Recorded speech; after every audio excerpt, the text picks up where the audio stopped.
Hello again, everyone. Edwin Learnard back once again. In this YouTube segment, I'm going to be giving a review slash critique of the CBS show called 48 Hours, and it's actually the one I want to talk about is 48 Hours Mystery more specifically.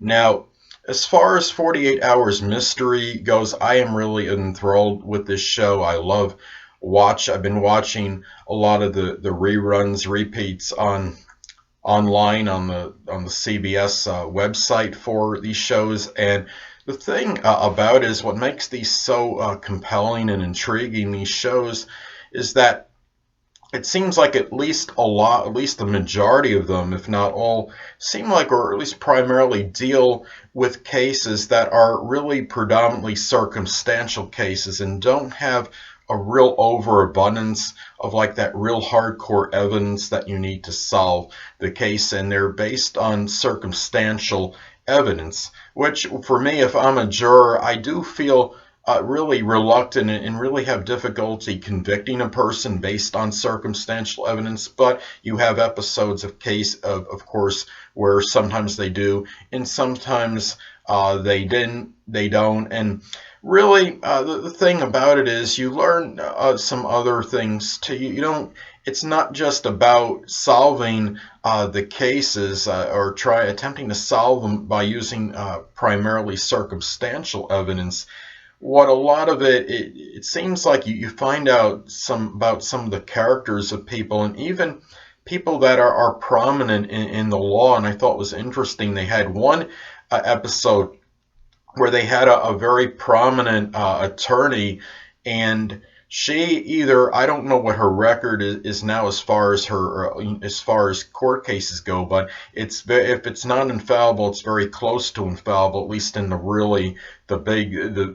really strong cases. And they and it showed something that indicated a possible blemish on her character. There was an episode where this prominent attorney, at least according to 48 Hours, that she apparently had suppressed some evidence that would have maybe helped maybe acquit somebody, and that was the guy that she actually was prosecuting. And I thought was very interesting.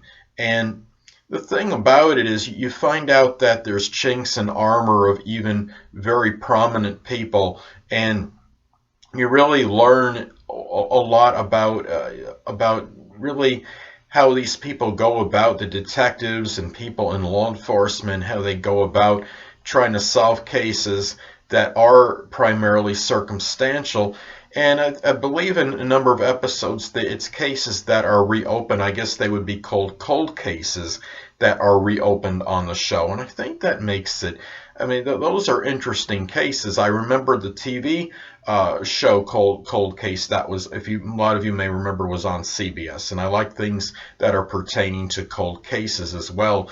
So so this is a show that I do recommend for people out there that are really into like crime drama, and interested in really seeing how they go about solving cases that don't have a lot of you could say, physical evidence.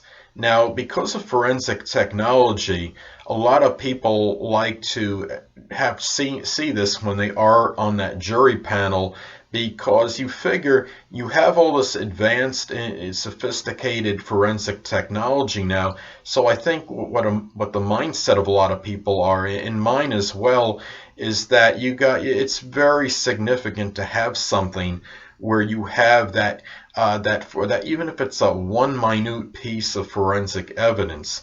Now, I'm not saying I would never convict a person based only on circumstantial, but I think it does make it very hard to do so. And these particular episodes, what's interesting is that it's not always a predictable ending. It's not always, even if you have an excessive circumstantial case, it doesn't mean that person that is on trial, the defendant that's accused of the murder, is going to wind up being convicted. So you have that unpredictability in this show, and it really has that element of surprise in there. So in a lot of episodes. So those are the reasons why I do like this particular show, and it shows how sometimes you get that right, that defendant that's it's very affluent and has a big bank account and can spend money on these elite attorneys, how sometimes that proves to be advantageous to them, and the defense attorneys can a lot of times skew something or manipulate the circumstances somehow to make it really look like that the person is really innocent, because all they have to do, as many of you know, is establish some kind of reasonable doubt in order for that defendant to have a good chance to be acquitted of the crime. So of the murder is what I'm saying. So anyway, people, I do give it, and you probably might wonder, well, out of 5 possible stars, I do give the show. Don't be flabbergasted or be in a state of shock, people. I do give it 5 stars. Well, anyway, people, that'll conclude this YouTube segment for my review/critique of 48 Hours Mystery. And until next time, people, Edwin Learnard saying, stay well.